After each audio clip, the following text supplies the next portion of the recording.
world is a shadow. It's not the other way around. It's not like, oh, this world is everything and heaven's just a little shadow. No, heaven is absolutely gorgeous. And we're just a little shadow. It's a little reflection of that amazing beauty in heaven. Yes, there's a city, but the streets are of gold, and there's a living river. And living water means you can probably breathe it because no one can die in heaven. It's awesome, and we have been deprived of being taught of what we've really been created for. So I'm excited about being with God in his kingdom. And I'm excited about leaving this earth because this earth is under the domain of darkness. It will always be unsatisfying because Satan is the power of the air. He is basically in control. And yes, he's on a leash. Jesus has promised, that's the Lord's Prayer, your will be done on earth as it is in heaven. What's going on in heaven? Jesus reigns. It's not him reigning on this earth. So one day he will reign from Jerusalem over the entire earth, and Satan will be bound. So let's get excited about the rapture. And if you're a Christian and you're not excited about it, I'm saying, wow, why not? Don't you want to see your groom?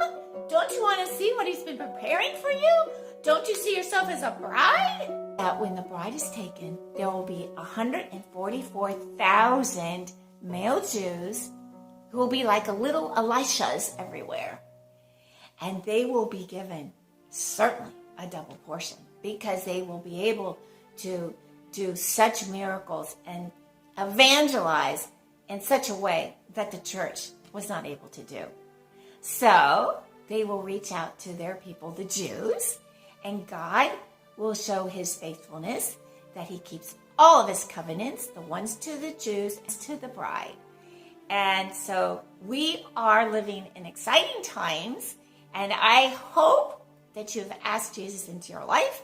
If you have not, because you don't want to be saved, I'm trying to warn you that if you're left behind, it's the 7 years of the worst time ever on the earth. And if you don't believe that, you have to open your eyes and see what's going on, how this nation of the United States is declining rapidly, and the rest of the world is as well.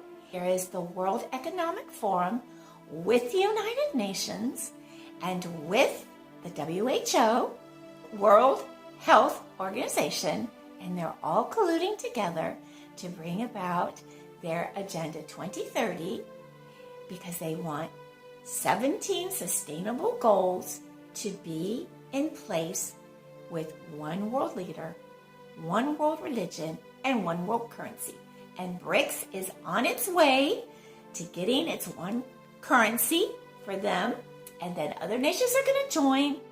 And there's Israel that is surrounded by enemies who want to destroy Israel. And we know that God is going to at some point intervene, and he's going to reveal himself in the 7-year tribulation period to the Jews. I hope you will make a decision so you will not be left behind, and ask Christ to be your King, your God, and your Savior, because he died, shed his blood. He's the sacrificial lamb, and without the shedding of blood, there is no forgiveness of sin. And I hope you realize that you are a sinner. And I know that's really hard for some people to admit. For me, it wasn't that hard. I had an abortion when I was 16. That was very hard on me to do, hard on my parents, kept it all a secret. And I knew I was a sinner. I knew. But for some people, it's very hard to admit that they're not so good. And the fact of the matter is, our good deeds are as filthy rags to God. We cannot be 100% good. And to admit that you are a sinner, that means you've lied, you've cheated, you've stolen. I mean, the list goes on. If you can admit that, then you're humble. If you can't admit it, then you're proud. And God is opposed to the proud. Please receive Jesus into your life before the rapture comes. You don't want to be left behind. How wonderful it will be to be taken up in the clouds, to be with the Lord forever, and to not be left behind.